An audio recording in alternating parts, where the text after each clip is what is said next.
FRS से हाजिरी बनाना, बकाया वेतन भुगतान करे। आज बिहार संविदा एएनएम संघर्ष मोर्चा महासंघ गोप गुट के आह्वान पर अहमदाबाद प्रखंड में कार्यरत संविदा कर्मी एएनएम अपनी 7 सूत्री मांगों को लेकर अनिश्चितकालीन हड़ताल पर चली गई। इस अनिश्चितकालीन धरना प्रदर्शन के बारे में जानकारी देते हुए एएनएम ने कहा कि जब तक उनकी मांगों को पूरा नहीं किया जाएगा तब तक वह इसी प्रकार हड़ताल करती रहेंगी। इन मांगों में समान काम समान वेतन, संविदा कर्मियों का नियमितकरण एवं पब्लिक हेल्थ कैरियर का निर्माण और पिछले 5 माह का बकाया वेतन उपलब्ध कराना सहित 7 सूत्री मांगे शामिल है। इन सभी कर्मियों का कहना है कि क्षेत्र में घर घर घूमकर हम काम करते हैं, लेकिन ना तो हमें सही समय पर वेतन मिलता है और ना ही उचित वेतन। सरकार हमारे साथ सौतेला व्यवहार कर रही है, जो कि हम कभी बर्दाश्त नहीं करेंगे। अगर सरकार हमारी मांगों को नहीं मानेगी तो आगे चलकर और उग्र आंदोलन किया जाएगा। देखिए, हम लोग एनएचएम कर्मी संविदा कर्मी हैं यहाँ पे कार्यरत। देखिए, सरकार के द्वारा जो दोहरी चलित नीति जो अपनाया गया है, यहाँ पे 2 तरह के स्टाफ है, एक संविदा कर्मी और एक नियमित है। नियमित कर्मी को वेतन जो है लगभग 80 से 90 हज़ार का है और वहीं संविदा कर्मी का वेतन अल्प वेतन जो कि 15,000 है।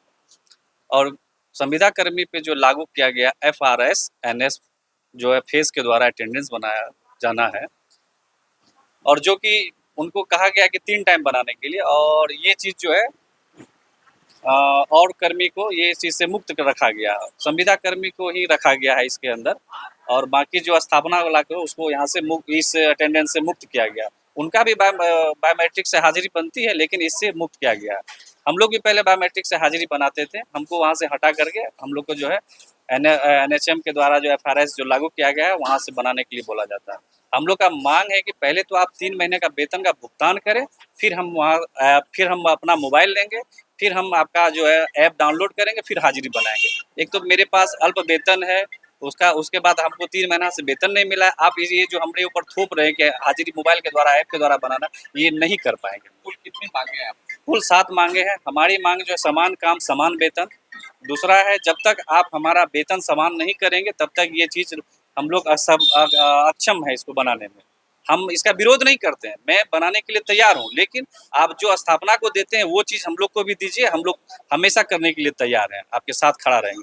और तीसरी बात क्या है, समान काम समान वेतन। और जो एनएम है, क्षेत्रीय एनएम है, आप HWC पे आप बैठने की व्यवस्था कराएं। आप टाइमिंग ठीक किए, आप 9 से 5 बजे तक आप 3 बार हाजिरी बनाएं।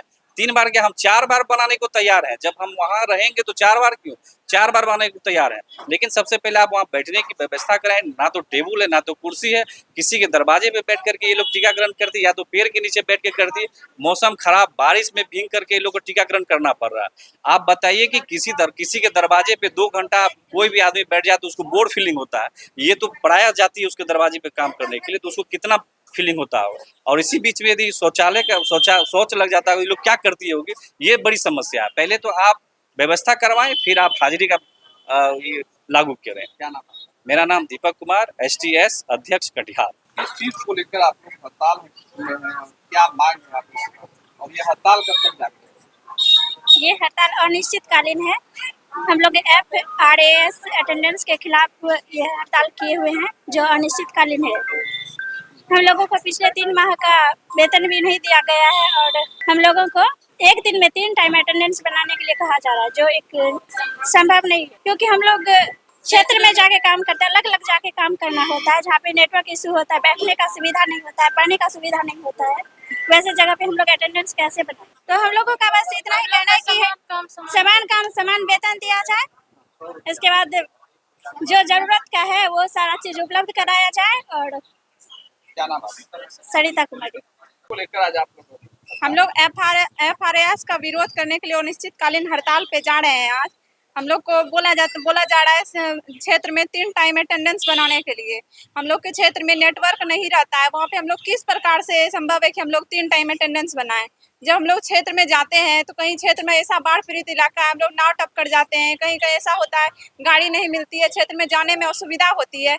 उसके बावजूद अब बोला जा रहा है 3 टाइम अटेंडेंस, ये किस प्रकार संभव है? इसके अलावा हम लोग जिसके यहाँ काम करने जाते हैं, हम लोग दूसरे के यहाँ काम करने जाते हैं, वहाँ ना पानी की व्यवस्था होती है, ना शौचालय की व्यवस्था होती है, इसके बावजूद भी हम लोग कार्य कर रहे हैं नियमित कर्मियों के अनुसार, लेकिन फिर भी हम लोग के साथ सरकार दोहरी नीति दोहरा रही है।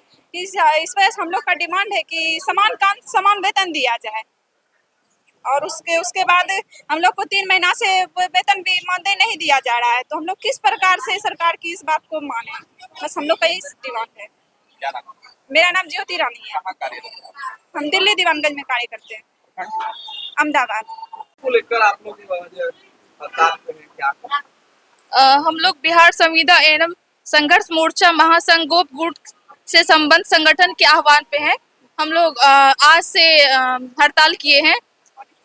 हम लोग का अनिश्चितकालीन हड़ताल है। क्यों हड़ताल? क्या हम लोग के लिए एक FRS फेस अटेंडेंस 3 टाइम में लागू किया गया है, जिसका कि हम लोग विरोध करते हैं, क्योंकि हम लोग ग्रामीण इलाके में काम करते हैं, तो वहाँ पे नेटवर्क का भी सुविधा नहीं मिलता है।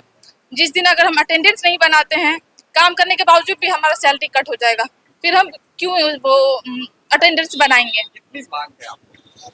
हमारी मांग है कि ये नियम सिर्फ NHM कर्मियों के लिए किया गया है। अगर ये नियम करना ही है तो रेगुलर वाले के लिए भी होना चाहिए, सिर्फ ये संविदा कर्मियों के लिए क्यों रखा गया है। इसलिए हमारी मांग है कि ये नियमित वाले के लिए भी हो और संविदा वाले के लिए भी होना चाहिए। ये दोहरी नीति हम लोगों को मंजूर नहीं है, इसका हम लोग बहिष्कार करते हैं। संविदा कर्मी को कितनी सैलरी दी जाती है? उनकी सैलरी 80 से अधिक है, और जबकि हमारी सैलरी 15,000 है। आप लोग संविदा कर्मी हैं? जी हाँ, हम लोग संविदा कर्मी हैं। इस प्रकार कितनी मांग है आप लोग? हमारी मांग है कि जितना काम संविदा कर्मी करते हैं उतना ही नियमित वाले भी करते हैं। तो जब उनकी सैलरी उतनी ज्यादा है तो हमारी सैलरी इतनी कम क्यों है? क्योंकि हम तो समान काम कर रहे हैं, हमारा वेतन भी समान होना चाहिए।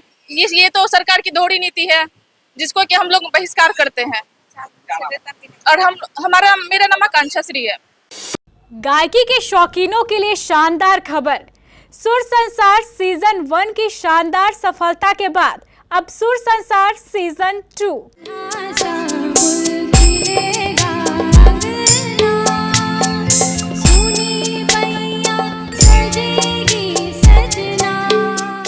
केबीसी एक बार फिर लेकर आ रहा है आपका मनपसंद गायकी का कंपटीशन सुर संसार सीजन 2। इस कार्यक्रम में भाग लेकर आप अपनी गायकी और अपनी आवाज को राष्ट्रीय पहचान दे सकते हैं। इस प्रतियोगिता में भाग लेने के लिए आपको निम्न बातों का अनुसरण करना होगा। नंबर 1, सबसे पहले आप अपनी आवाज में अपनी पसंद के एक फिल्मी गाने की वीडियो रिकॉर्डिंग करें और हमें हमारे व्हाट्सएप नंबर 9297979705 पर भेज दें। नंबर 2, गाने की रिकॉर्डिंग करते समय इस बात का ध्यान रखें कि इसमें किसी भी तरह का ट्रैक म्यूजिक या इंस्ट्रूमेंटल म्यूजिक ना हो। नंबर 3, गाने को भेजते समय अपना पूरा नाम, पूरा पता, मोबाइल नंबर और एज का उल्लेख अवश्य करें। साथ में अपना आधार कार्ड भी भेजें। अपने नाम, पते, मोबाइल नंबर और एज को आप गाने के पहले बोलकर रिकॉर्ड कर सकते हैं। नंबर 4, इस प्रतियोगिता में 16 वर्ष से लेकर 35 वर्ष तक के प्रतिभागी ही भाग ले सकते हैं, मेल और फीमेल दोनों। नंबर 5, प्रतियोगिता में कुल 7 राउंड होंगे। नंबर 6, प्रतियोगिता के विजेताओं को प्रथम पुरस्कार के रूप में 1 लाख रुपए, द्वितीय पुरस्कार के रूप में 75,000 रुपए और तृतीय पुरस्कार के रूप में 50,000 रुपए का इनाम दिया जाएगा। इसके अलावा 4 नंबर से 14 नंबर तक के 11 विजेताओं को स्पेशल पुरस्कार भी दिए जाएंगे। नंबर 7, गाना भेजने की अंतिम तारीख 10 जुलाई 2024 है। नंबर 8, प्रतियोगिता में भाग लेने का कोई शुल्क नहीं होगा। प्रतियोगिता के नियम एवं विजेताओं के निर्णय का अंतिम अधिकार आयोजक केबीसी न्यूज के पास सुरक्षित रहेगा। जिस व्हाट्सएप नंबर पर आपको अपना गाना भेजना है उसे याद रखें, 9297979705। आयोजक केबीसी न्यूज कटिहार। प्रतियोगिता के बारे में विशेष जानकारी के लिए आप हमारे केबीसी न्यूज कार्यालय में भी संपर्क कर सकते हैं। हमारा पता है केबीसी न्यूज कार्यालय, बनिया टोला, बड़ा बाजार, कटिहार। फोन नंबर है 06452242601 और 06452 242700।